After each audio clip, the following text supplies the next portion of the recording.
ಪಾಪ ಹಿಡಿದ ಭಗವಂತ ಇರುತ್ತಾನೆ ನಮ ಸುತ್ತ ಅವತಾರ ನಾನಾ ರೂಪವೋ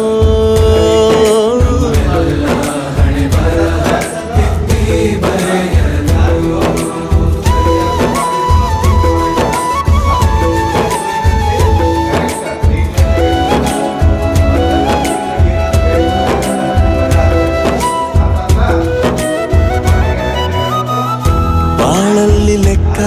ಎಷ್ಟು ಮುಖ್ಯ ಎಂಬುದ ಬೆರಳಲ್ಲೇ ತೋರಿ ಕಲಿಸಿದ ಗುರುಗಳೇ ಈ ದೇಹ ಹೇಗೆ ದಂಡಿಸೋದು ಎನ್ನುವ ಸಂದೇಹ ನೀಗೋ ಮೆಚ್ಚಿನ ಕಲಿಗಳೇ ಕನ್ನಡ ಕಂಡರೆ ಕಣ್ಣಿಗೆ ಒತ್ತಿಕೋ ಅಕ್ಷರ ಅಂದರೆ ಅನ್ನಕ್ಕಿಂತ ದೊಡ್ಡದೆಂದ